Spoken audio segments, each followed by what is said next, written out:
ብዙ ጊዜ እኔ አቶ ጌታቸውን በዛ ልክ በጣም የተሳሳተ ሰው ነው ግን ደግሞ ሞክሰው የተማረ ሰው ሆኖ ስለተሳሳተ ነው ብዬ እናገራለሁ በዝቅተኛ የኑሮ ደረጃ ያለን የማህበረሰብ ክፍል ሳወራ በዛ ልክ አብሬው ዝቅ ብዬ ስለምኖር ነው ለካ ወይ ወገኖቻቸውን ገድለዋል ለማስገደል ትዛዝ ሰጥተዋል ወይም ደግሞ በድርጅቱ የኢኮኖሚ ወይም የፋይናንስ ተቋም ውስጥ የተሻለ ተጠቃሚ የሚሆኑበት ነገር ተመቻችቶላቸው ይሄንን ተግባር ህዝቡን ለማንቃት ታይ ድረስ የወረዱ የመንግስት አመራሮችን እንደው አለማርነቅ ነፉግነት ነው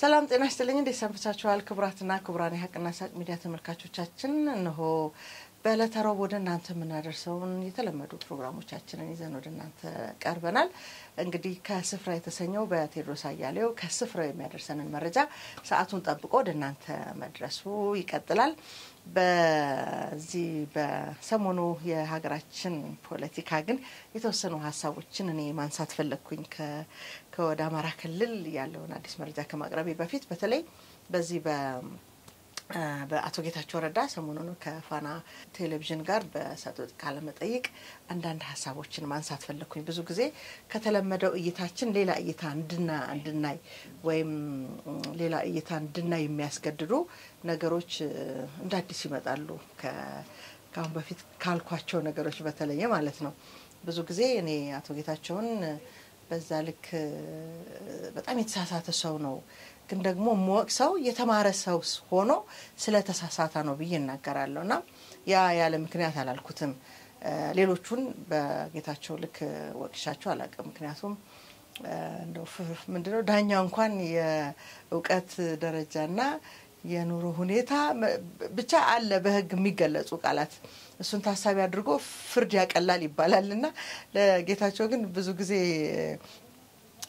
ምንድነው የሚባለው ዱላዘል ንግግር ነው የምናገረው ምክንያቱም ቀደም ብዬ እንደተናገርኩት እሱ ፖለቲካን የሚያቀው እንደ ሌሎቹ በባህላዊ መንገድ ሳይሆን ባህላዊ ፖለቲከኞች ባህላዊ ጀነራሎች ይያለን ምን ወቅሳቸው ስላሉ እዛ ክልሉ ላይ ከሱ ደግሞ የሆነው ነገር ስለማይጠበቅ ነበር በዛ ልክ የወቀስኩት እሱ ፖለቲካን የሚረዳው በሳይንስ ነው እንኳን አይደለም የሀገራችንን የዓለምንም ሳይንሳዊ በሆነ መንገድ ፖለቲካን የተረዳ ሰው ነው ብለን የምንገልጸው ሰው ስለነበር በዛ ልክ ስለምናቀው ምናልባት የኛ የእውቀት ደረጃ በጣም ያነሰ ከመሆኑ የተነሳ እነሱን ከፍ የምናደርግበት ነገር የተፈጠረበት ሁኔታና አጋጣሚ ስለነበር ነው ያ ወቀሳ ሰው የነበረውና አሁን በትላንትናው በሁለት ጊዜ በቀረበው ከፋና ጋር በነበረው ቆይታው ግን አንድ ነገር ተገነዘብኩኝ ምንድነው ያ ግንዛቤ እንግዲህ እኔ ብዙ ጊዜ ታች ወርጄ በጣም በዝቅተኛ የኑሮ ደረጃ ላይ ያሉ እናቶችን በዝቅተኛ የኑሮ ደረጃ ያለን የማህበረሰብ ክፍል ሳወራ በዛ ልክ አብሬው ዝቅ ብዬ ስለምኖር ነው ለካ አንዳንድ ጊዜ ራሳቸውን ከሆነ ነገር አንስተው በአጭር ጊዜ ውስጥ የሆነ ከፍታ ላይ ያመጡ ሰዎች ትላንት የመጡበት መንገድ ወይም እነሱ ባሉበት አገርና ማህበረሰብ ውስጥ ያለ ምንለው ማህበረሰብ እንዳለ ላያውቁ ይችላሉ ወደሚል ነገር እንዲወስደኝ አድርጎኛል የጌታቸው ረዳ ኢንተርቪው ለምሳሌ ከሌሎቹ በተሻለ በአጭር ጊዜ ውስጥ ወደ የማዕከላዊ ኮሚቴነት የሥራ አስፈጻሚነት ስልጣን ላይ ሲመጣ ድርጅቱ በምን ደረጃ የላሸቀ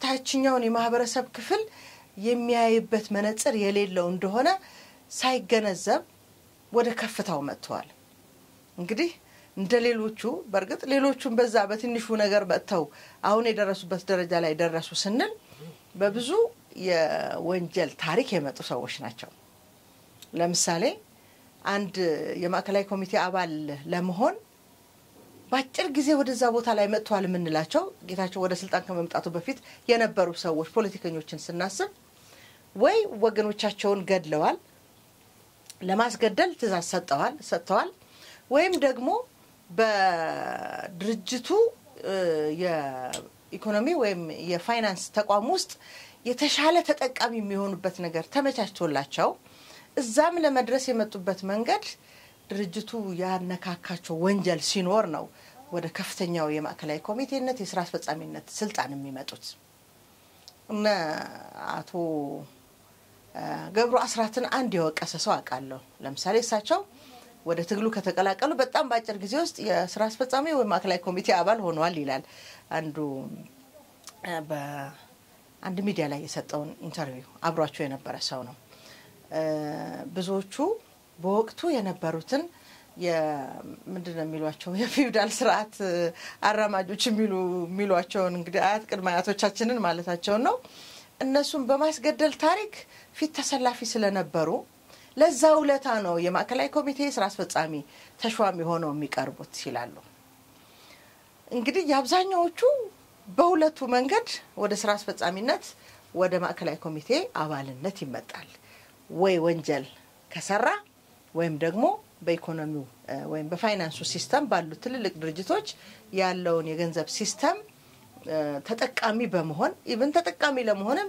ቀድሞ የሚሰራ በወንጀል የማነካካትን ታሪክ ከመጡ ብቻ ነው ወደዛ ስልጣን ላይ የሚመጡት ሚል ይሄ በተለያዩ በኢህአዴግ የቁልቁለት ጉዞ መጽሐፍት ላይ እናገኘዋለን አብሯቸው ከነበሩ ሰዎች ካንደበታቸው የተናገሩትን ታሪክ እናቃለን በተግባር ደግሞ እኛ የምናቃቸውም ሰዎች ታሪክ አሉ ብለን እናምናለን በዚህ በአቶ ጌታቸው ታሪክ ላይ ስንመጣ ደግሞ በሁለት በሶስት አመት ታሪክ ውስጥ ከሁለቱም ነፃ በሆነ መንገድ ግን ደግሞ ፖለቲካ በሳይንሳዊ መንገድ የመረዳቱን አቅም አይተው ወደዛ ስልጣን እንዳመጡት አጭር ጊዜ በጣም በታሪክ ያ ድርጅት ያውም እሱ እንዳለው የጡት አባት የሌለው ተመልማይ ከዚህ በፊት መሄድ ያለበትን ጉዞ ርቀት ሳይሄድ ወደ ትልቅ ወደሚባለው የድርጅቱ የሥራ ኃላፊነት ላይ የመጣ ሰው ነው እሺ ለምንድነው ይሄንን ማንሳት የፈለኩት እዛ ኢንተርቪው ላይ በዚህ ልክ ባጭር ጊዜ ወደ ስልጣን መምጣቱን ሲነግረን እኔ መሳሳቱን ደጋግሜ የምናገረው ከታች ጀምሮ የህዝቡ ኑሮ የድርጅቱ የዘቀጠ አስተሳሰብ ስብስብ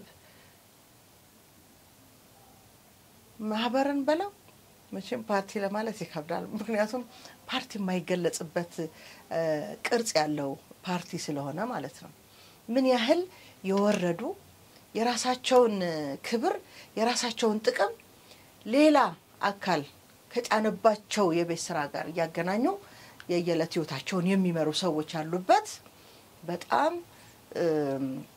ለመግለጽ የሚከብዱ ሰዎች ስብስብ ያለበት ድርጅት እንደሆነ ሳያውቅ አልፏቸው ነው ወደ ከፍታው የመጣው ለካ ለማለት ተገደድኩኝ ማለት ነው ስለዚህ እሱ የሰራቸውን ጥፋቶች ዛሬም በይቅርታ ሊታለፉ የሚገባቸው ናቸው ይያልኩ አይደለም ነገር ግን ለመሳሳቱ ምክንያት የሆነውን ነገር በዚህ ልክ እንዳየው ግን ተገደድኩኝ አንድ ምናልባት ቪዲዮን ቆርጠን እናስገባዋለን የድምጽ ችግር አጋጥሞናል ግን ማስተካከል ከተቻለ እናስተካክለዋለን ባሁናት እንዴት አውጁ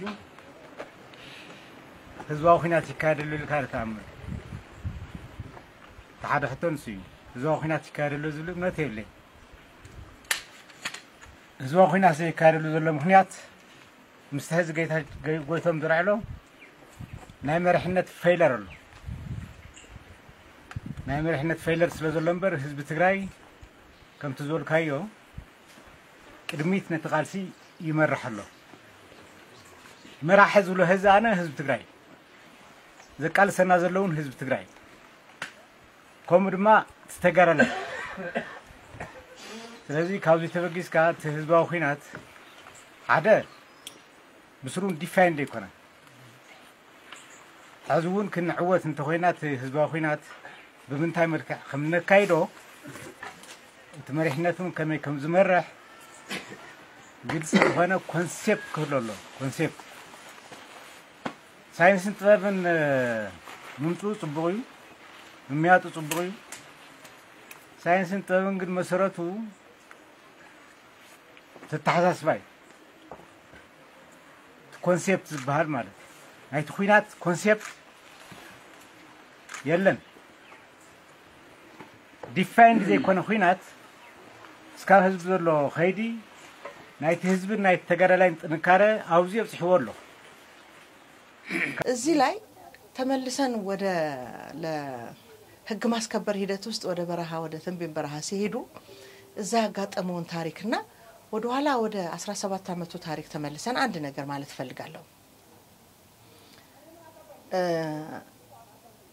የህወሓት አመራሮች ልክ አሁን በ2013 ወደ በረሃ ሲሄዱ ፖለቲከኞችም የወታደሩ አመራር ነን የሚሉትም አልተግባቡም ያልተግባቡበት ምክንያት ጉዳዩ ሚስጥር ነው ብለው ነው የሚናገሩት ለምሳሌ አቶ ተክለ ብርሃን የሚናገረው ንግግር ነው ዛሬ ማሰማችሁ ለምንድነው በዚህ ልክ ሚስጥር የሆነው ጉዳዩ ለምንድነው ወደዚህ የገባ ነው ለምን እንደሆነ ምናውቅበት ግልጥ ያለ ነገር ያጣ ነው ይላል እንግዲህ እነ ተክለ ብርሃን እንኳን 17 አመቱም ላይ የነበሩ በኋላም ላይ አገርን መራለን አገርን ገዛለን ሲሉ የነበሩ ሰዎች ሚስጥር ከሆነባቸው ጌታቸው ረዳ በዚህ ልክ ሚስጥር አልነበረም ለሱ የህወሓት ጉድ የሚለው ነገር ማወቅ መገመት አይከብድም ይሄ ሚስጥር ግን ዛሬ እዚህ የህግ ማስከበር ሂደት ላይ የተፈጠረ ሚስጥር አይደለም ወደ 17 አመቱ የትግል ታሪክ ምንመለስና እዚህ ላይ ዶክተር አረጋዊን እናስታውሳለን ዶክተር አረጋዊ 1978 ዓመተ ምህረት ነው ትግሉን አቋርጦ የሄዱት ልክ በ10ኛው አመታቸው ማለት ነው እንደመነሻ ሐሳብ ለብዙ ጊዜ በኢንተርቪውም በመጽሐፋቸው የሚያስቀምጡት ምንድነው በ1977 ዓመተ ምህረት እነሱ ማሌሊት የሚለውን ምንድነው ፓርቲ ነው የሆነ ነገር ሲመሰርቱ በወቅቱ ትግራይ ውስጥ የነበረው ረሃብ ችግርና እርዛት በዚህ ልክ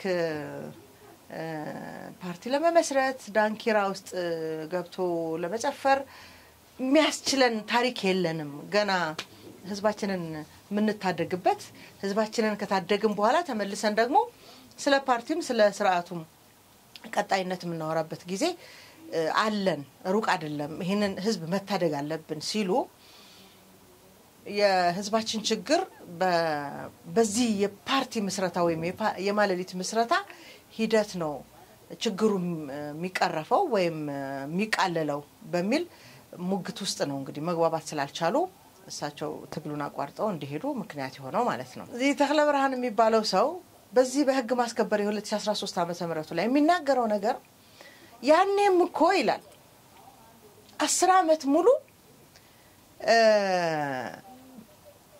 ምን ይላል አላማው ምን እንደነበር ለማንም የማይገለጽ ሚስጥር እንደነበር ሁላችንም እናውቃለን ይላል ለ10 አመታት ያክል ታጋይ ይመለመላል በተለያየ መንገድ ወደ ትግሉ ይቀላቀላል በተለያዩ ሴራዎች ህዝቡ ወደደም ጠላም ሳይፈልግ ወደ በረሃ ልጆቹን እንዲልክ እየተገደደ ይላክ ነበር ነገር ግን አመራሮቹ ለምን እየታገለ እንደሆነ ታጋዩ እውነተኛ አላማ ተብሎ ከተነገራቸው ይልቅ ሌላ ሚስጥር እንደነበረ ይናገራል 10 አመት ሙሉ የትግሉ አላማ ምን እንደሆነ ሚስጥሩ አይታወቅም ነበር ነው የሚለው ይህ የተለመደ ባህሪ ተመልሶ ወደ 2013 ዓመተ ምህረቱ የህግ ማስከበር ሂደት ኢትዮጵያ ህግ ለማስከበር ያደረገችውን ህግ ማስከበርን ተገዳ የገባችበትን ጦርነት አሁንም ሚስጥር እንደነበር እዛው በረሃ ላይ ተገናኝተው ለምን ወደ በረሃ እንደወጡ እነማን ይሄን ትግል እየመሩት እንደሆነ ባልገባቸው መንገድ እዛ በረሃ ላይ እንደተገኙ ይናገራሉ ስለዚህ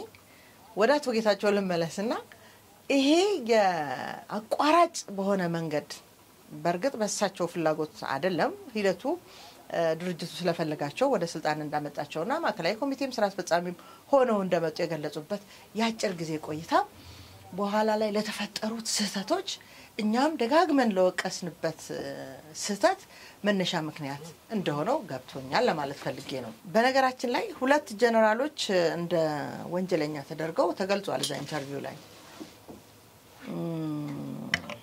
አንድ በጣም የገረመኝ ነገር እኔ እንደውም በፌስቡክ ገጽ ያጋርቻለሁ በወቅቱ አሁንም ድረስ የሚነገረው ክልሉ ላይ ያሉ የጀነራሎች ብዛት ኢትዮጵያ ከምትሸከመው በላይ እንደነበር እናውቃለን ወደ ትግራይ ደግሞ ስንሄድ ከምትሸከመው በላይ አይደለም ከዛ በላይ ቃል ካለ በዛ ይገለጻሉ ክልሉ የተሸከመችው የጀነራል ብዛት እውነት ጀነራልነቱ ዕውቀቱ አለ ወይ እሱ ጥያቄ ምልክት እንዳለ ሆኖ በጣም በብዙ ጀነራሎች የታጀበ ጦርነት እንደተካሄደ ተደጋግሞ ተነግሯል ድል ተቀዳጅተንበታል ለሚሉትም ያበቃቸው የነሱ አቅም እንደሆነ ይነገራል በጣም የሚገርመኝ ነገር ሁለት ጀነራሎች ምግበይና ወድንቤት የሚባለው ኃይለ ሥላሴ ብሎ የገለጸው ሰው እነዛ ስለ ትግራይ ህዝብ መስዋዕትነት ለመክፈል ነው ብለው ወደ ክልሉ ሄደው ራሳቸውን አድነው በኋላ ላይ ህዝቡን በጣም በሚያሳዝን ሁኔታ እኔ ትግራይን አሁን ያለችበትን ትግራይ ለመግለጽ ታይታኒክ መርከብን ነው ብዙ ጊዜ ምሳሌ የምጠቀመው እንደ ታይታኒክ መርከብ ህዝቡንና ክልሉን ይዘው እያሰመጧት ያሉትን ትግራይ በዛ ሁሉ ጀነራሎች የጦርነት ታሪክ ድል እንዳደረጉ ሲናገሩ ለነዚህ ሁለት ጀነራሎች እርምጃ የሚወስድ አስተሳሰብ ያለው የሀገር ፍቅር ያለው የህዝቡ ችግር የተረዳ ሰው አልነበረ ማለት ነው በጣም የሚገርመኝ ነገር ብዙ ጊዜ ደጋግሜ እናገራለሁ ስለ ጀነራል አለምሸት ደግፌ የጀነራል አለምሸት ደግፌን የጀነራልነት ማዕረግ ለመቁረጥና ክብራቸውን ለማውረድ የወሰደባቸው ጊዜ እነሱ ጦርነቱን ለመጀመር መብረቃዊ ጥቃት እንዳሉት በዛ ቅጽበት ነበር ያዋረዷቸው ጀነራሎቹ ታዲያ ህዝቡን እንታደጋለን ህዝቡን ለማዳን ነው እዚህ ድረስ ከአውሮፓም ከአሜሪካም ከአዲስ አበባ መጥተን እየታገልን ያለ ነው የሚሉ ሰዎች ህዝቡን የሚያቆረቁዙ ሁለት ጀነራሎች ላይ እርምጃ መውሰድ ከባድ ነበር ማለት ነው ምናልባት እንደውም ሁለቱ ጀነራሎች የተሻሉ ህግ ፊት ቀርበው ፍርድ የሚሰጣቸው መሆናቸውን አውቀናል ወንጀላቸውን ለመደበቅ የተደረገው የሌሎቹ ጀነራሎች ያው እነሱ ስላሏቸው ልድገመው ብዬ ነው እንጂ ለኔ እንኳን ጀነራሎች እንደ አባቶቻችን አቶ ለመባል የሚያበቃ ስብዕና የላቸውም ገርሞኛል በጣም ያ ሁሉ ጀነራል ነን ባይ በእነዚህ ለትግራይ ህዝብ መከራ በሆኑ ሁለት ጀነራሎች እነሱ ራሳቸው በሁለቱ ጀነራሎች የተሸነፉ ሌሎች ጀነራሎች መሆናቸውን ግን ከራሱ ከአቶ ጌታቸው በሰማነው ቃለ መጠይቅ ማረጋገጥ ይችላል ማለት ነው ለማንኛውም አሁንም እንደ ታይታኒክ መርከብ እየሰመጠች ያለችውን ክልል ለመታደግ እየሰመጠ እንዳለው መርከቧ ላይ እንደነበረ ህዝብ ለመታደግ ትላንት የነበረው የትኛውም ኃላፊነትም የፖለቲካ አመራርም የነበረ አካል ማዳን እንደማይችል በትክክል መረዳት ይችላል ምናልባት የጌታቸው ረዳ ኢንተርቪው ራሱ ህዝቡ እንዴት ማዳን እንዳለበት ከመንገር በዘለለ እነዚህን ሰዎች በየትኛው ማጋጣሚ ተስፋ ሊያደርግባቸው በየትኛውም ዘመን እንደዚህ ጋም ላይ ይቀበላቸው እንደሚገባ ነው እኔ ተረዳሁት እውነታ ማለት ነው በህዝብ ላይ የሚቀልድ ያውም ልጆቹን የሰጠው ያንን የተከዘ ወንዝን ሲሻገሩ አይታችሁ ከሆነኮ በአፓርታይድ ዘመን አንዳንድ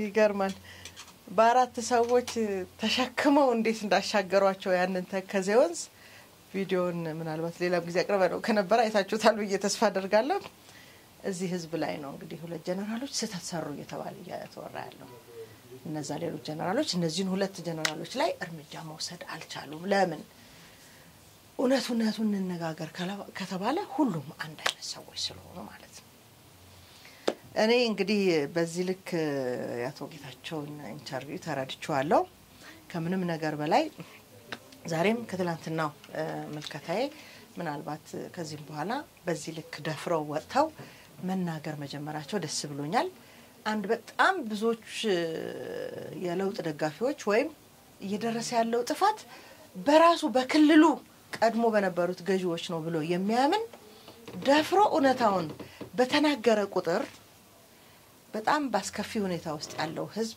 ለመታደግ አሁንም ፊት የተሰለፉ የለውጥ ደጋፊ ወጣቶች አሉ ለነሱ ሞራል ነው ለነሱ እገዛ ነው ምናልባት ምንድነው የሚባለው በመጨረሻው ሰዓት እኔም የለውጥ ደጋፊ ነበርኩ ብሎ መምጣት ከተጠያቂነት አያድንም በልክ ስለ ህዝቡ መጮህ ያስፈልጋል በልክ ከዛ መከራ እንዲወጣ ፊት መሰለፍ ያስፈልጋል አብሮ ነፃነትን ማለት ሌላ መስዋዕትነት ለመክፈል ሳይፈልጉ የታጠቁ ወጣቶች ተፈጥረዋል ምክንያቱም ማን ክልሉን ወደ አዘቅት ያስገባው ያለ እንደሆነ የገባቸው ወጣቶች ከዛ ለመታደግ ታጥቀዋል በዚህ ልክ የታጠቁት ወጣቶች ሌላ መስዋዕትነት እንዳይከፍሉ ኡነታውን በሰላም ለመፍታት ኡነታውን ለህዝቡ ለማስረዳት ምናልባት አሁን እንደምታውቁት ከሻቢያ ጋር ሊፈጠር የተፈለገ ወዳጅነት ያው የነበረው ወዳጅነት ለማስቀጠል ማለት ነው ለማስቀጠል እየተደረገ ያለው ጥረት ለህዝቡ ሌላ መከራ ነው ስለዚህ ይሄንን ድጋሚ ማህበረሰቡ እንዳያስተናግድ ወደ አላስፈላጊ መቋጫ ወደ ሌላው ስህተት ውስጥ እንዳይገባ እንደ ጌታቸው ፊት ለፊት መጥቶ ኡነታውን መጋፈጥና ኡነታውን ለህዝቡ ማስረዳት ካለበት ምናልባት የተምታታ ጥያቄ ያልተመለሰለት ጥያቄ የተምታታ ሐሳብ ያለው የማህበረሰብ ክፍል ስላለን ግልጽ አድርጎ ኡነታውን በመናገር ህዝቡ ወደ አንድ የለውጥ አስተሳሰብ ማምጣት ያስፈልጋል ወደ አንድ የለውጥ አስተሳሰብ ማምጣት ማለት ሌሎች የፖለቲካ ፓርቲዎች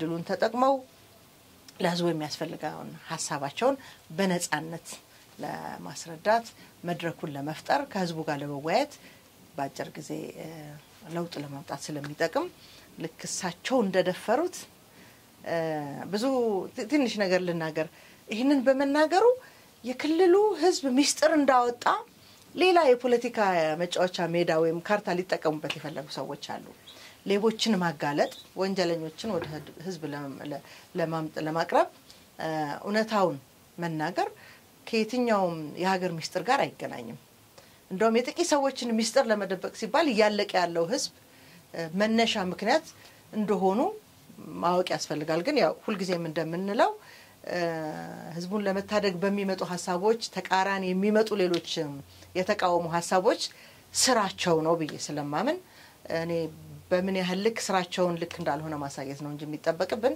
ለምን አሉ አልልም እና ወደ ፊት መጥቶ ኡነታውን በመናገር የህዝቡን ችግር መነሻ ምክንያት ማን ነው እዚህ ለደረሰበት ጉዳይ ተጠያቂ ማን ነው የሚለውን ደፍሮ መናገርና ኡነታውን አፍረጥርጦ ህዝቡን ነፃ ማውጣት ግን የሁሉም በአቶ ጌታቸው ለውጥ የመፈለግ አስተሳሰብ ውስጥ ያለ አካል ሊያደርገው የሚገባ ሊታገለው የሚገባ ኡነት ነው ብዬ ነው ማምነው እንግዲህ በትግራይ ፖለቲካ በኩል ስላለው ጉዳይ ይሄን ያህል ካልኩኝ ወደ አማራ ክልል ከስፍራ ወደ ሰኞው የሳምንቱ ዝግጅታችን እንሻገራለን አብራችሁን ቆዩ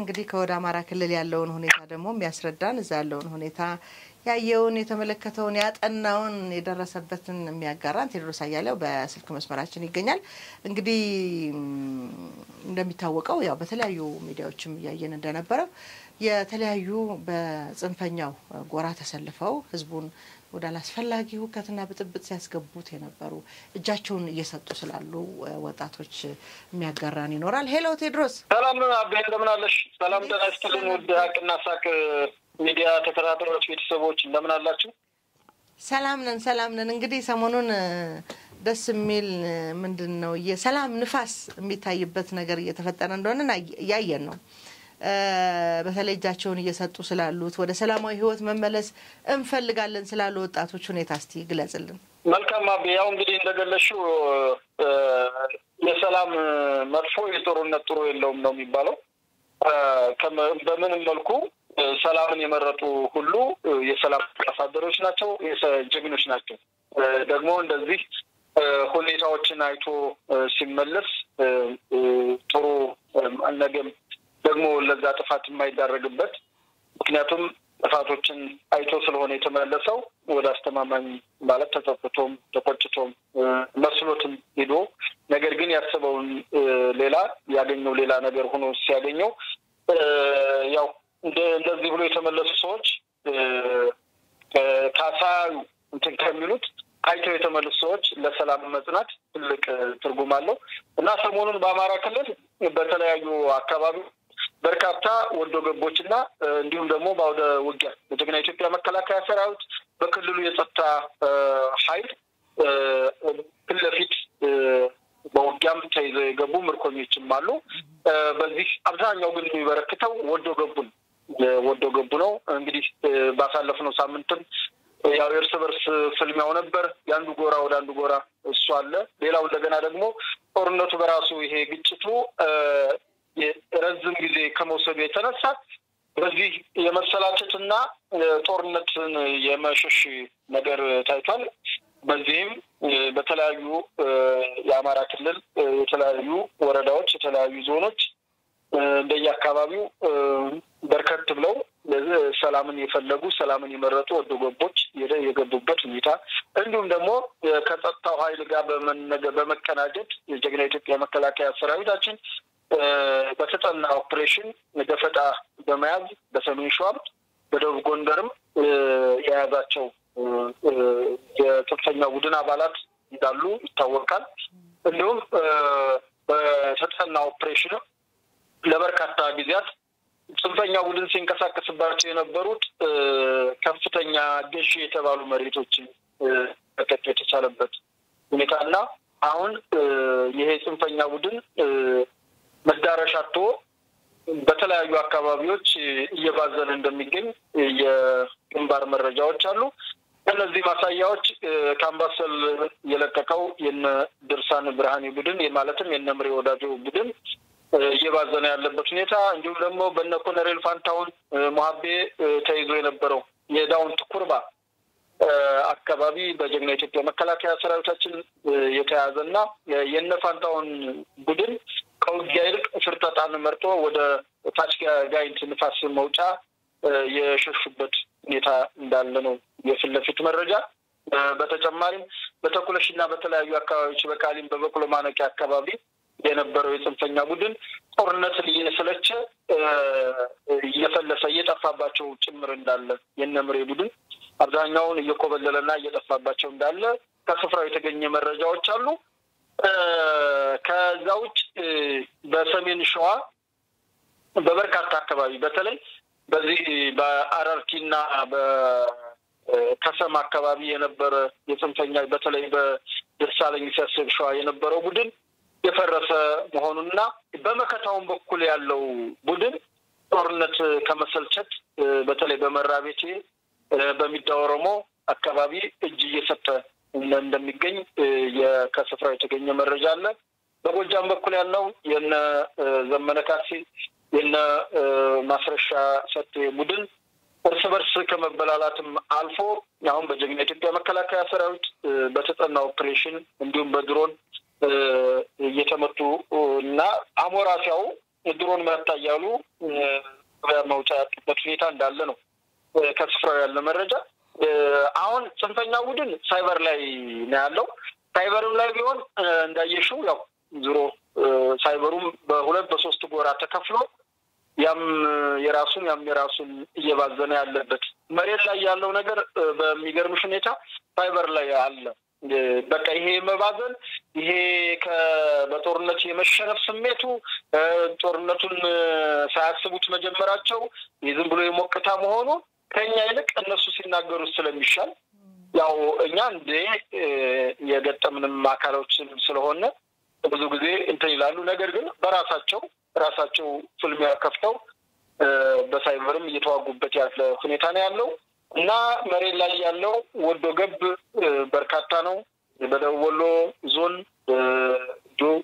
ሳይታሰብ በርካታ ልጆች ይገተዋል።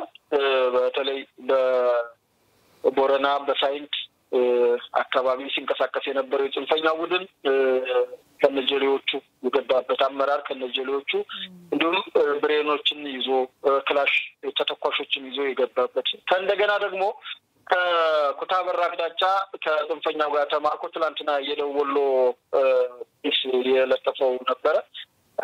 ያው እንግዲህ አንዳንዴ ምንም አንሆንም በሚል ልክ ህዝቡ ላይ ፖለቲካ የሰሩ በመስሏቸው በመንቀሳቀስ ላይ ያሉ በህብረተሰቡ ጥቆማ ህብረተሰቡ በአሁኑ ሰዓት ጦርነት ከመሰልቸቱ የተነሳ ልጆቹ በየገቡበት አካባቢ በዚህ ሄዱ እያለ እያጋለጠ ነው። በዚህ አጋጣሚ ማወቅ ያለበት ሌላውም ማህበረሰብ በቃ በዚህ ሄዱ እያለ በአሁኑ ሰዓት ለጀግና ኢትዮጵያ መከላከያ ሰራዊት ለጥምር ጦሩ በአካባቢው ለሚገኘው የጸጥታ ኃይል ለመንግስት አካል ጥቆማ እየሰጠ ነው ያለው። ጦርነት ሰልችቶናል፣ በቃ ሰልችታችሁናል የሚል ፍለፊት የሆነ እንትን ያለው። ከዛ ውጭ የጽንፈኛው ቡድን አሁንም በያዛቸው አካባቢዎች አሉ፣ የቀበሌ እንትኖች አሉ። በእነዚህ አካባቢዎች ግን ልጆች ታዋጣላችሁ እያሉ በአንድ ቀበሌ ከ150 እስከ 200 ወጣት ታዋጣላችሁ በማለት ያላዋጣውን ደግሞ ብር መዋጮ አሁንም እያሉ እንደሆነ አሁንም ራሱ ባለፈው ማቅረበናል። አሁንም በሌላ አካባቢ ልክ ከዚህኛው ቦታ ሲመጡ ያ መረጃ ይደርሰልና ይጠረጋሉ። ሲጠረጉ ከዛ አሁን እዚህ ጋር አድማጭ ተመልካቾቹ መረዳት ያለባቸው ብዙ ጊዜ ወታደራዊ ቋንቋዎች አሉ።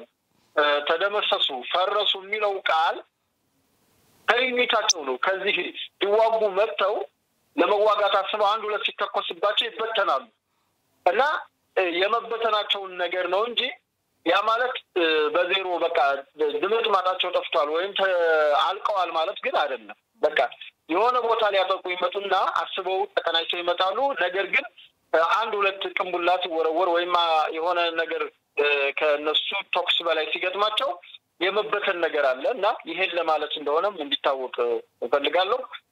እና ካሁን በኋላ ግን የተበተነውም እንዳይሰበሰብ የመስራት ስራ ይሰራል። ከዚህ በኋላ አንድ ሲበተን ከተበተነ በኋላ እንዳይሰበሰቡ የማድረግ ወታደራዊ ስራዎች እንደሚሰሩ ነው ያለኝ መረጃ።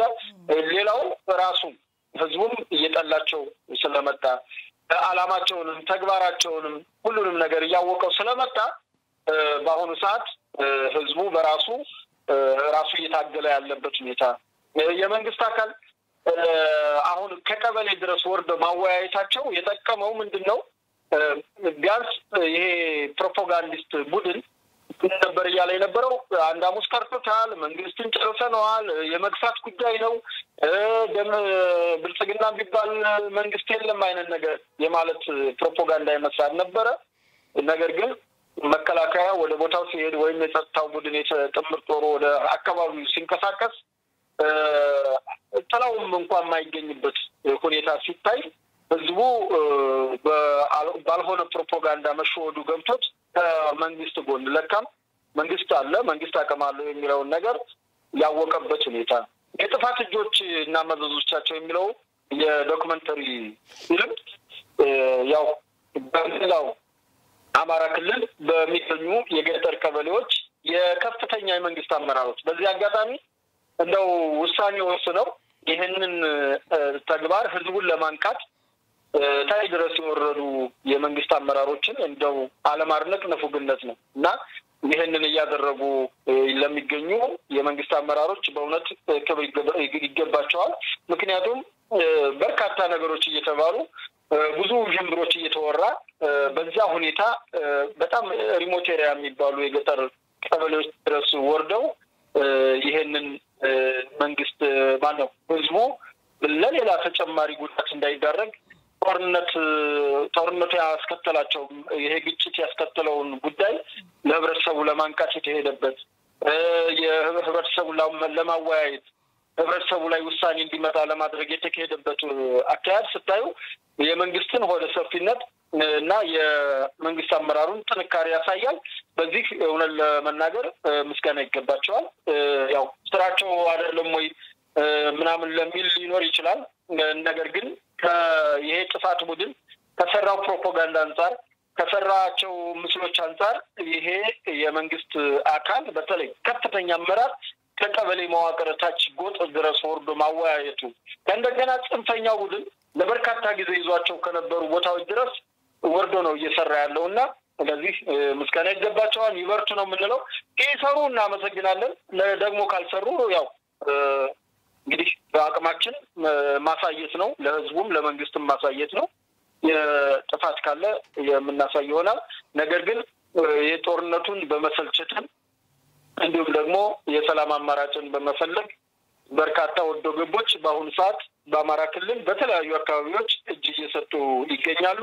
ከነዚህ ወረዳዎች መካከል በሰሜን ጎንደር፣ በምዕራብ ጎንደር፣ በደቡብ ጎንደር፣ በሰሜን ወሎ፣ በደቡብ ወሎ፣ በሰሜን ሸዋ፣ በአዊ ብሔረሰብ ዞን፣ በዋግኽምራ ብሔረሰብ ዞን በእነዚህ የወዶ ገቦች በገፍ እየገቡ እንደሆነ ለማወቅ ችለናል።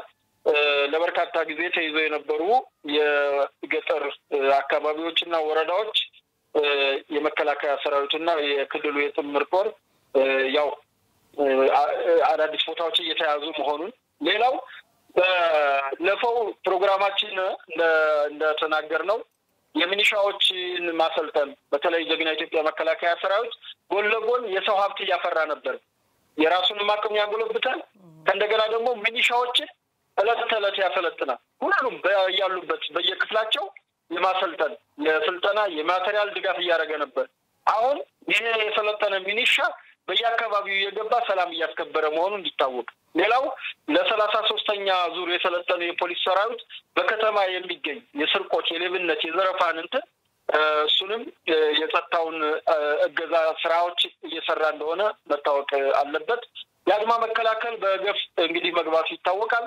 አድማ መከላከል በአሁኑ ሰዓት ከጀግና ኢትዮጵያ መከላከያ ሰራዊት ጋር በመቀናጀት በተለይ በወረዳዎች በገጠር አካባቢዎች ምክንያቱም የአካባቢ ተወላጆች የአማራ ክልል ተወላጅ የሆኑት አብዛኛዎቹ ያው የክልሉ ተወላጅ ስለሆኑ ከሰራዊቱ ጋር ተቀናጅተው በርካታ ስራዎችን እያከናወኑ መሆኑን እንዲታወቅና እንዲሁም ደግሞ የመንግስት አመራርም በአሁኑ ሰዓት ከበፊቱ አሁን በጣም ጥሩ አቋም ላይ እንዳሉ ምክንያቱም በፊት የመወላወል ልክ የገደለው ባልሻ አይነት ጨዋታ ይጫወቱ ነበር። ነገር ግን በአሁኑ ሰዓት ቆፍጠን ብለው አቋም ይዘው በአሁኑ ሰዓት ጥሩ ትግል እያካሄዱ ነው የሚገኘው። ያ ማለት ግን ሁሉም ተስተካክሏል ማለት አይደለም። የሚስተካከሉ ስራዎች አሉ፣ የሚስተካከሉ ተግባሮች አሉ። እነሱም ደግሞ ያው ትግል ማለት የማይመችን እንዲመች ማድረግ ስለሆነ ሁሉንም እንግዲህ እየታገልን ሁሉን ነገር የምናስተካክል ይሆናል ማለት ነው። ወዶ ገብን በተመለከተ ይሄን ይመስላል። በጣም ደስ ይላል። ወደ ሰላማዊ ህይወት መመለሳቸው በእውነት ልናደንቃቸው ይገባል። በተለይ ደግሞ ተደጋግሞ የሚነገር የትግራይን የጦርነት ታሪክ እንደው ከዚህ በላይ መቼስ ጥሩ ያልሆኑ ምስሎችን ማሳየት አስፈላጊ ስላልሆነ ነው እንጂ በጥቂት ሰዎች ፍላጎት ላይ የተመሰረተን ጦርነት ወይም የጥቂት ሰዎች አላማ ብቻ ያነገበን ጦርነት ተሳትፎ በኋላ ላይ የሚደርሰውን የአካል ህይወት የቤተሰብ መፍረስ ታሪክ እዚህ ላይ ማብቃት አለበት ብለው ተመልሰው ሰላማዊ ህይወት መምራት መፈለጋቸው ትልቅ አድናቆታችንን ብንገልጽ ደስ ይለኛል። እኔ ብዙ ጊዜ ደጋግሜ እናገራለሁ የትግራይን ወጣቶች ወደዚህ ሁሉ ጣጣ ካስገቧቸው በኋላ እነሱ ልጆቻቸው ነው እየዳሩ ያሉት። ሰሞኑን አንድ በጣም የሚያሳዝን ሁለት ተቃራኒ ቪዲዮ አየሁኝ። አንዲት ወጣት ጦርነቱ ላይ ተሳትፋ እግሯና አይኗ ተጎድታለችና ለዛ ህክምና የሚያስፈልጋት 70,000 ብር ነበረ። ከተለያዩ ሰዎች 40,000 ብር አግኝታ 30,000 ብሩን ማግኘት ባለመቻሏ አይኗም ጠፍቶ ወደ ባሰ ደረጃ ደርሶ እግሯም በዛ ልክ ኢንፌክሽን እየፈጠረ ስትሰቃይ የሚያሳይ አንድ ቪዲዮና አንድ ደግሞ በዚህ በጦርነት ወቅት እንግዲህ ሰርተህ አግኝተሃል ተብሎ አይታሰብም። ልጁን ዳረና 3 ሚሊዮን ገዝሚ ይባላል በትግርኛ ምንድነው ገዝሚ በአማርኛ ለልጁ 3 ሚሊዮን ገዝሚ ሲሰጥ የሚያሳይ ደግሞ ሌላ የሰርግ ታሪክ ደግሞ እናያለንና ለማን ነው ይሄንን መስዋዕት እየከፈልኩ ያለሁት ብሎ ጠይቆ እናቱን አባቱን ወንድሞቹን እህቶቹን ተመልሶ አስቦ የነሱን ህይወት ሊቀይር ሲገባ ጭራሽ አካሉ ጎሎ ወይም ሞቶ ለቤተሰብ ሀዘን ከመሆን ይልቅ ወደ ሰላማዊ ህይወት መመለስ ያስፈልገኛል ብሎ መምጣታቸው ነው ለማድነቅ የፈለኩትና በጣም ሊበረታታ ይገባል። አሁንም እንደ አይነት ወጣቶች ደግሞ ተመልሰው ሲመጡ አገር ለሚያከብሩበት ያገራቸውን ስም ወደሚያስጠሩበት የመከላከያም ተቋም መቀላቀል መብት አላቸው አይደለ? ብዙ ጊዜ ይነገራል እንደዛና ልክ ነው። ዋጋ የሚያሰጣውን ተቋም መቀላቀልና ለጥቂት ሰዎች ፍላጎት መስዋዕት መሆን እንደሚለያይ ደግሞ ደጋግሞ የክልሉ ቅድም ያልካቸው ያደነካቸው የሥራ ኃላፊዎችም በተጨማሪ እንደዚህ አይነት ስራዎችም እንዲሰሩ በዚሁ አጋጣሚ መልእክቴን ለማስተላለፍ ነው። ከዚህ ጋር በተያያዘ እንግዲህ ያው የመከላከያ ሰራዊታችን በክልሉ በጣም ብዙ የሚታዩ ለውጦች እየመጡ እንደሆነ ከሚያሳዩ ነገሮች አንዱ ከዚህ ቀደም እንግዲህ ጽንፈኛው መቼም የጡት አባት ምትል ቅድም ጠይቄ ነበር ትላንት የታቸው ያላት ነገርና ከዋት የጡት አባታቸው የወረሱት ነገር ዘረፋ ነው። በተመሳሳይ ድርጊት ላይ ተሰማርተው ህዝቡ የሚጠቀምበትን ነገር እየዘረፉ በተለይ ከማዳበሪያ ጋር በተገናኘ ምን ያህል ገበሬው መከራ ውስጥ አስገብተውት እንደነበር እናውቃለንና ይሄ ግን ታሪኩ ተቀየረ ብለኛል። እንዴት ነው ነገሩ? ልክ ነው አብኛው እንግዲህ የአማራ ክልል ፖለቲካ እንደምታስታውሹ ከ2015 ላይ እንቅስቃሴው ሲጀምር መጀመሪያ ያደረጉት ምንድነው እንግዲህ ኢትዮጵያ አርሶ አደር 84% የአርሶ አደር ነው። አብዛኛው እንግዲህ በአንድም በሌላም ከተማም ብንወለድ የአርሶ አደር ቤተሰብ አለ። ያለ አርሶ አደርም ኢትዮጵያ ብቻ ሳይሆን ዓለም ያለ ገበሬ አትኖርም። ምክንያቱም የግብርና ግብዓቶች ናቸው ለምግብነት የሚውሉትና የአርሶ አደር ያው ያመርታል፣ ይሸጣል ደግሞ እንትን እንላለን። ይሄን ደግሞ ለማድረግ አሁን ምርታማነት በተለይ መሬቱ እድሜ ለወያኔ ኢህአዴግ ማዳበሪያ ከለመደ በኋላ መሬቱ ያለ ማዳበሪያ መሬቱ አሁን እንደ በፊቱ አይሰጥም፣ ዝም ብሎ ለምዷል፣ ያዳፕት አድርጓልና ማዳበሪያው ያለ ማዳበሪያ ምርት አይሰጥም እና ገበሬው ትልቁን መሳሪያ ያደረጉት የጽንፈኛ ቡድን መጀመሪያ ከመነሳቱ በፊት እኔ አሁንም የአማራ ክልል ብቻ አይደለም በኦሮሚያም ታይቷን በተለያዩ ያን ከጥረት የተነሳ ነው ደርሶ ማዳበሪያው ደርሶ ግን ስርጭት ላይ አማራ ክልል ላይ ችግር ገጥሞ ነበር እና ይሄ ችግር እኔ አሁንም ወደ ኋላ ተመልሰው 2015 ገበሬው እንዲንቀሳቀስ የተደረገበት ወንጭፍና ጅራፍ ይዞ ባህር ዳር ከተማን እንዲያጥለቀልቅ የተደረገበት ልክ አሁን የዶክተሮችን እንቅስቃሴ ሌላም የመምህራንም የተወሰነ እየተሞከረ ነው እና ይሄንን የቀለም አብዮት የሚመስል እንቅስቃሴ መጀመሪያ ተጀምሮ ነው ገበሬውን አስቆጥተውት ገበሬውን እንትን ብለውት ነው ወደዚህ ድርጊት የተገባውና ከዛ እንደገና ደግሞ ያቺ ያለችን ማዳበሪያ ከቀበሌ መስተዳደሮችና ከማህበራት በመንጠቅ የጽንፈኛ ቡድን ለገበሬው ምላሽ የሰጠ በመምሰል በኋላ ከየሰጣቸውን ሁሉ አራክስ ተቀብሏቸዋል። ምላሽ የሰጠ በመምሰል መፍትሄ ሰጪ መስሎ የቀረበበት ሁኔታ እንግዲህ ማዳበሪያ ከዚህ በፊት አውርተናል። በውጭ ምንዛሬ የሚመጣ ሌላ ሀገር የሚመጣ ከእንደገና በብዙ ሎጂስቲክ ተጓጉዞ እዛ ገጠር ቀበሌ ድረስ እንደሚደርስ ይታወቃል። ነገር ግን በአካባቢው ላይ የሚገኘው መስተዳደር ለጽንፈኛው ቡድን ክፍት የሥራ መደብ በመፍጠር በዚህ የማዳበሪያ ፖለቲካ ገበሬውን እንዲይዝ አድርገውታል። ገበሬው ደግሞ ምንም ብዙ መውቀት ስለሌለው በዚህ ማዳበሪያው መንጣቱን መሰራጨቱን እንጂ ማዳበሪያው ከየት ይምጣ በምን ሁኔታ እዛ ላይ እንደደረሰ ብዙም ያው ከመንግስት እንደሚመጣ ያውቃል። ግን መንግስት ከየት ማምጣት እንደሚሰጠው ስለማያውቅ እንኳን ተይውና እሱን አሁን ያለው መንግስት የሚመራው ማን ነው ብትዩ እኮ አብዛኛው አርሶ አደር እኮ አያውቅም። ብዙም የፖለቲካ ንቃተ ህሊና ብዙም አይደለም እኮ እና ይሄንን የማዳበሪያ ፖለቲካ ሲጫወቱ ነበር። ነገር ግን ተደጋጋሚ እኛም ሰርተናል፣ ሌሎች ሚዲያዎች ሰርተዋል። አሁን በአማራ ክልል 3.6 የሳምንት እንትን ነው የምነግርሽ 3.6 ሚሊዮን ኩንታል የአፈር ማዳበሪያ እስከ ወረዳዎች ድረስ ደርሷል። ከዚህ የደረሰው ማዳበሪያ በማይታሰቡ ቦታዎች ለምሳሌ በምስራቅ ጎጃም ባሶ ሊበን ወረዳ በምስራቅ ጎጃም ሁለት ጁነሴ ወረዳ ቋሪት ባዶ ብሔረሰብ ዞን በአዊ ብሔረሰብ ዞን ዳንግላ በተለይ ዳንግላ እንግዲህ አመራሮቹ ባለፈው የተገደሉበት ማለት ነው ቋሪት አካባቢ በዚህ አካባቢዎች ላይ ስርጭት ተደርጓል። በመራቤቴ በከሰም በባሶና ወረና አካባቢ በግዳል እና ሙጃ አካባቢ ሰሜን ወሎ በደቡብ ጎንደር ሁሉም አካባቢዎች በሚባል ደረጃ ማዳበሪያ ደርሷል። ምርጥ ዘርም ደርሷል። በነገራችን ላይ ምርጥ ዘር ምስሎችም ልክ ያለው እነሱንም በደንብ ይዋቸው ምርጥ ዘሮችም ደርሰዋል። አሁን ገበሬው የሚፈልገውን ነገር አገኘ። መንግስት በአሁኑ ሰዓት ከገበሬው ጋር ታረቀ። ምክንያቱም የአርሶ አደሩ የሚፈልገው ማረስ ነው፣ መኖር ነው የሚፈልገው። ሌላውን ፖለቲካ ማንሾም የሚያውቀውም ታሪክም የለም።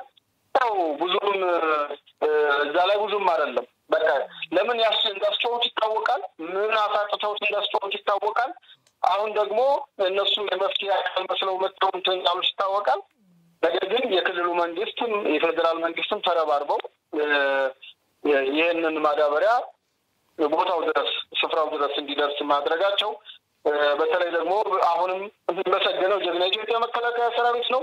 እንግዲህ ለአማራ ክልል ገበሬ ለአማራ ታገላለሁ የሚል ጽንፈኛ ቡድን ማዳበሪያ በየመንገዱ ስለሚዘርፍ ተርቆ ስለሚሸጥ ተከላክሎ ያደረሰው ጀግና ኢትዮጵያ መከላከያ ሰራዊት ነው። ከቦታው ድረስ አድርሶ ስርጭት እስከሚከናወን የጀባ አገልግሎት ሰጥቶ እየሰራ ያለው እንትን መከላከያና በአካባቢ የሚገኘው የጸጥታ ቡድን ነው። ትልቁ ድርሻ ግን የጀግና ኢትዮጵያ መከላከያ ሰራዊታችን ነው። በዚህም ያው ገበሬው በጣም ደስተኛ ነው። ከፊት ገጽታቸው ማየት ይቻላል። ተሸክመው ሲሄዱ በአህያቸው ጭነው ሲሄዱ በጣም ደስተኛ ሆነው እየሄዱ ነው የሚገኙት።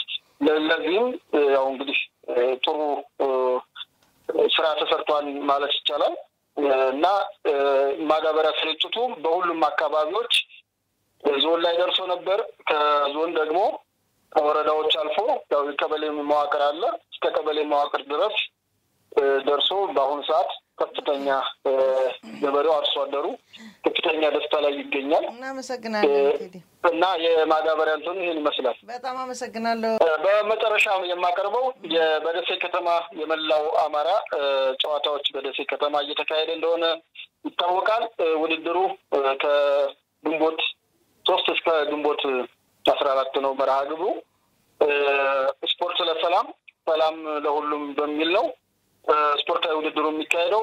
በ19 አይነት የስፖርታዊ ውድድሮች ይካሄዳል በደሴ ከተማ። አንድ ዋና ብቻ ነው ኮምቦልቻ ከተማ የሚካሄደው እንጂ በሙሉ በደሴ ከተማ ነው እየተካሄደ ያለው ውድድሮቹ። አዘጋጇም ደሴ ከተማ ነች። የመላው አማራ 9ኛው ውድድር ነው እየተካሄደ ያለው። በእግር ኳስ፣ በአትሌቲክስ፣ በፓራ ኦሎምፒክ፣ መስማት በተሳናቸው፣ በቦክስ፣ በክብደት ማንሳት፣ በእጅ ኳስ፣ በቅርጫ ኳስ፣ በጠረጴዛ ቴኒስ፣ በወርልድ ቴኳንዶ፣ በካራቲ፣ በዳርት፣ በውሾ፣ በኢንተርናሽናል ቴኳንዶ፣ በቼዝ፣ በቮሊቦል፣ በጂምናስቲክ፣ ብስክሌት እና 19ኛው ውሃ ዋና ነው። ውሃ ዋናው በኮምቦልቻ ከተማ ነው እየተከናወነ የሚገኘው። መርሃ ግብሮች ወጥተዋል። በእነዚህ መርሃ ግብሮች መሰረት ጨዋታዎች እየተከናወኑ ይገኛል። ተወዳዳሪዎችም በተለይ የአትሌቲክስ ውጤቱ ከወዲሁ እየታወቀ ያለበትና የትኛው ወረዳ የትኛው ዞን ስንት ወርቅ ስንት እንትን እንዳገኘ የዞኖች ነው። በነገራችን ላይ ወረዳዎቹ የራሳቸው ያሸነፉት አለ በዞናቸው። እንደገና ደግሞ እንዳጠቃላይ ዞን ሆነው ነው የሄዱት። ውድድሮቹ 19 አይነት ውድድሮች ናቸው። መክፈቻው በደማቅ ሁኔታ ነው የተከፈተው። የክልልና የፌዴራል የመንግስት አካላት ተገኝተው በይፋ አስከፍተውታል። ውድድሩ እስካሁን በሰላማዊ ሁኔታ እየተካሄደ ነው የሚገኘው። እንግዲህ የመላው አማራ ጨዋታዎች በውቢቷ ደሴ ከተማ እየተከናወነ ነው የሚገኘው። አበበች እናመሰግናለን ቴዲ። መልካም ጊዜ ይሁንልህ። እንግዲህ ዛሬ በርካታ መረጃዎች አደረሰናል። በጣም ደግሞ ደስ የሚለው ነገር ክልሉ ወደ ሰላማዊ ሂደት እየተመለሰ እንደሆነ እንግዲህ ስፖርት እንቅስቃሴዎች እየተደረጉ ነው ካልን ወደ የሰላሙ መንፈስ እየመጣ እንደሆነ መግቢያችንም ላይ ገልጸናል። ይሄንን መረጃ ስላደረስከን እናመሰግናለን። መልካም ጊዜ። እሺ እኔም አመሰግናለሁ። ግርስትልኝ መነሻችንም መድረሻችንም ኢትዮጵያ ናት። ለኢትዮጵያ ሰላም ተግተን እንሰራለን። ቴንኪው ግርስትልኝ። አመሰግናለሁ። እንግዲህ ክቡራትና ክቡራን ተመልካቾቻችን ቀደም ሲል የሰማችሁትን ነው ለዛሬ ያዘጋጀ ነው ከስፍራ የተሰኘ ፕሮግራማችን። አንድ የመጨረሻ መረጃ ግን ባጋራ ደስ ይለኛል። ዛሬ እንደሚታወቀው የትግራይ ህዝብ በተለይ የትግራይ ህዝብ እንዲሁም የኢትዮጵያ ህዝብ የአንድ የ50 አመት የኢትዮጵያ ሸክም እንበለው ወይ ገዢ ስርዓት የነበረ ፓርቲ እውቅና የሚያበቃበት ቀን ይመስለኛል። ነገሮች ሌላ አቅጣጫ ያዙ ስለሚሄዱ በይመስለኛል ለፈውና ግን መሰረዙ ልክ የሚሆንበትን አንድ እውነተኛ ነገር ልናገር። ምክንያቱም በትግራይ አካባቢ የህወሓት ገዢዎች የፈጠሩት የተሳሳተ እሳቤ አለ። አንደኛ ህወሓት ፓርቲ መሆኑ እንዳያስብ አድርገውታል። ህወሓት ፓርቲ እንደሆነ እንዳያስብ ማድረግ ማለት የህግን የስርዓትን የበላይነት ያወረደ አስተሳሰብ ፈጥሯል ማለት ነው። በዚህ ምክንያት ሰው በህግ ሲጠየቅ የሰራው ወንጀል እንደሆነ በማስረጃ ቀርቦበት ወደ ህግም ሲቀርብ ራሱ ሌላ ምክንያት ይፈጠራል። ለምሳሌ አንድ ወንጀለኛ አገር ያወቀው ፀሐይ የሞቀው የተባለን ወንጀለኛ ወደ ህግ ማቅረብ ፍርድ ቤቱ ነው ወሳኙ አይደለ? ይሄ ሰው ወንጀል ሰርቷል አልሰራም ጉዳዩ ፍትሐብሔር ነው ወንጀል ነው የሚለውን የማየት ስልጣን ያለው የፍርድ ቤት ጉዳይ ያለ ሌሎች በጎን የሚመጡ ጣልቃ ገብ አስተሳሰቦች ያንን ወንጀለኛ ጉዳዩ በፍርድ ሂደት እንዳይታይ የማስቆም ስርዓት የተገነባበት ሀገር ነው ክልል ነው። ይሄ ማለት ትላንት ህወሓት ፓርቲ መሆኑ ካለማሰብ ይመነጫል። አሁን ፓርቲ ነው ፓርቲ ነበር የለም ሊኖርም ይችላል ላይኖርም ይችላል። ፓርቲ መንግስት አይደለም መንግስት ሌላ ነው ፓርቲ ሌላ ነው የሚለው እሳቤ ራሱ ተቀላቅሎ በጣም ከመቀላቀሉ የተነሳ ለመለያየት የከበደበት ታሪክ ውስጥ ተገብቷልና የዛሬ በዚህ በመጨረሻ ሰዓት ልናገር የፈለኩት ነገር አንድ ፓርቲ ሆኖ ሲሰራ ከቆየ በኋላ እውቅናው የመነፈግም እውቅናው የመቀጠልም ህግና ስርዓት ያለባት አገር እንደሆነች ማሳያም እንደሆነ እንዲታወቅ ስለምፈልግ ነው። ዛሬ እስከ ዛሬ ድረስ በመጣበት ሂደት ሊያሟላ የሚገባውን አላሟላም ካልን ያላሟላን አካል ወይም ተቋም ሊወሰድበት ስለሚገባ እርምጃ ሲወሰድ ማየት የህግ የበላይነትን ማረጋገጥ ነው ወደሚል ይወስደናልና ይህ ለኢትዮጵያ መንግስት አይደለም ጥቅሙ ለትግራይ ህዝብ ነው ጥቅሙ። ህግና ስርዓት ወዳለበት ክልል ህግና ስርዓት ወዳለበት የመንግስት አስተዳደር ለመግባት ስለሚጠቅም ነው። በዘመድ በገንዘብ በእውቅና ከሚደረግ ሲስተም ይወጣና አገር የሚመራ ህዝብ የመረጠው ህዝብም ሲመርጥ ትክክለኛ የምርጫ ሂደት ያካሄደ ሌሎች የፖለቲካ ፓርቲዎች በክልሉ ተሳትፈው ሐሳብና ፕሮግራማቸውን ወደ ህዝቡ አስርጸው ይመራኛል ያሉትን በድምጽ እስኪመርጡ እድል መስጠት እንደሆነ ትልቅ ማሳያ እንደሆነ ማረጋገጫ ስለሚሆን ነው እውቅናው መነሳቱ ወይም እንዳይቀጥል መደረጉ ለኔ ከህግ አንፃር ልክ ስለሚሆን ነው። ከዛ በዘለለ እንግዲህ ደግሞ ሌላ ምን ሰማው ነገር ካለን ጠብቃለን። የዛሬውን እዚህ እናብቃ። አብራችሁን ቆይታችሁ ስለተከታተላችሁ እጅግ አድርገን እናመሰግናለን። መልካም ጊዜ ይሁንላችሁ።